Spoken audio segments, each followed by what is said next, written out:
Hey guys, welcome back to my channel and welcome back to another journal with me video.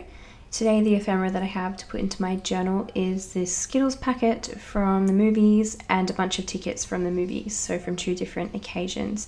And today's journal with me is a little bit special because this is a hop for Junk Journal July, which is hosted by Meg Journals, and I'll link her Instagram and YouTube channel down below.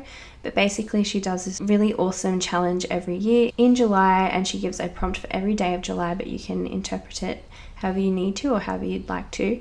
And it's a great way to get into journaling if you're a little bit unsure, if you're new at journaling. So myself and a bunch of other ladies are doing a video for Junk Journal July, and I'll link them all down below so you can go and get heaps of journaling inspiration after this video. I'm also going to be sharing just a couple of beginner friendly tips for journaling within this video, so stay tuned for those. And as always, I'm just going to talk you through my journaling for this page. So I picked that pattern paper with the little creatures on it because I felt like that was perfect to go with the Peter Rabbit cinema tickets that I have. It had like a bunny and a fox and a hedgehog, and I thought that was a really pretty way to sort of symbolize the movie that we saw. The other movie that we saw was one just my husband and I went to, and so I'm separating that into one of these little clear pockets.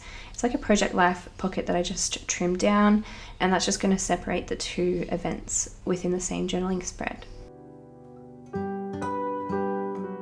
And this little blue vintage envelope I felt like complemented perfectly with the blue journaling card I have there on the right, also from the Garden Party collection. Thinking I'm going to include both of those in the spread as well. So I wanted to fill up that clear pocket with some vintage wallpaper, and then I thought that I could stick my two cinema tickets onto the back of that.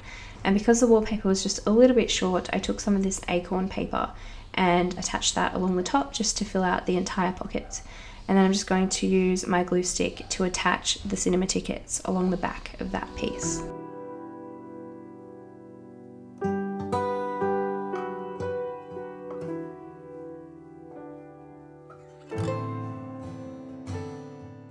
So my first tip for journaling, especially if you're a beginner, is to know beforehand why you want to start journaling, why you want to keep a journal. So it may be that you want the creative outlet, or maybe you want the stress relief from writing, or maybe you just want to document your memories, maybe you want to be more organized. There are a million different reasons to keep a journal, so have a rough idea of what your purpose is in mind, what is actually inspiring you to journal in the first place, but also be flexible with your purpose. So you might start with one idea and end up doing something completely different, which will just come through practice and the process. So you might start thinking you want to write all the time, you just want to do mostly writing, and then you might find later down the track that you actually really enjoy sticking ephemera alongside your writing, and it may become more of a creative thing. So I think stay open-minded with your purpose and allow it to grow and change as you grow and change.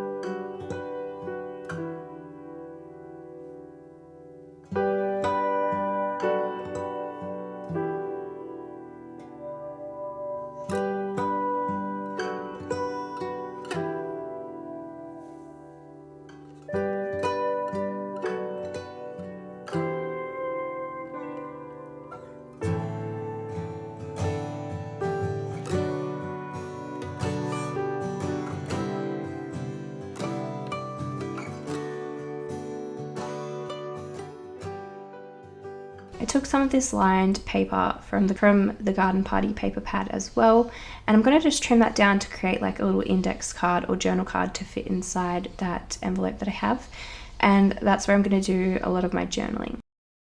My next tip, especially if you're someone who gets overwhelmed with journaling, is to gather your supplies beforehand. So sometimes when I'm journaling, I like to pull out a bunch of things before I start and just put them on my desk, and then I just have those things to pick from for that journaling session. So instead of getting overwhelmed with everything that I have in my studio to pick from, I just have a little selection of things right in front of me that I can pick from. And by narrowing it down, it just makes it flow a lot faster and a lot easier because you don't have to make as many difficult choices. You can see what you have and you can work with what you have.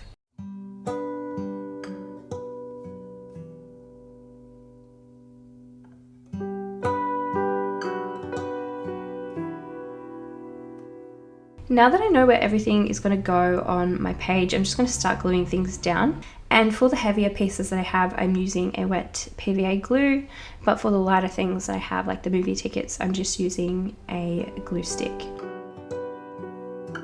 And you can see here that I changed the layout of the page. I ended up putting the pattern paper on the left instead of the right. So I just kind of flipped it. I just felt like it looked a little bit nicer that way.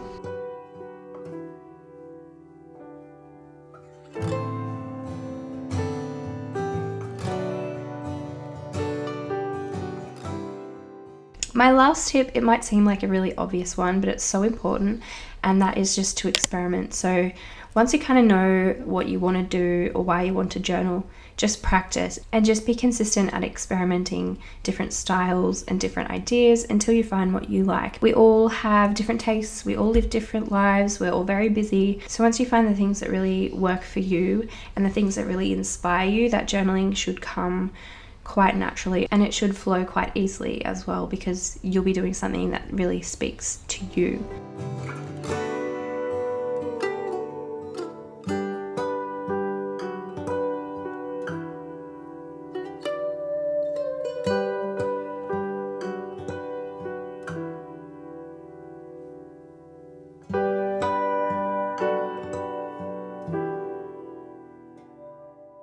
I decided to pull out one of my vintage linens. These are a printable from my Etsy shop, and I decided to use this particular one because it has red on it, and I felt like because I ended up attaching that Skittles packet to the page, I really needed to bring in some more red to kind of tie those two pieces together and make the layout kind of feel a little bit more cohesive. So I really like how that turned out, and I love printing these on sticker paper because you can just peel and stick them straight down on the page, and you can write straight on top of them or do whatever you like.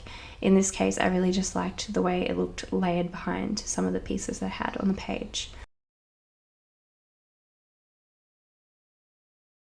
I added a little bit of journaling on a little label behind those two separate movie tickets, and then I just attached that envelope into that last little blank section on the page, and I'm going to fill in my journaling on top of that pink lined paper that's inside the envelope.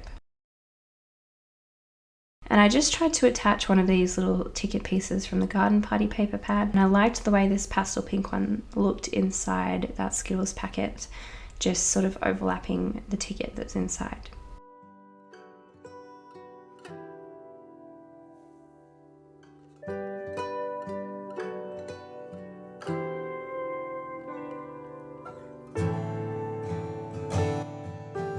So here is a look at the finished spread. I really like how this page turned out.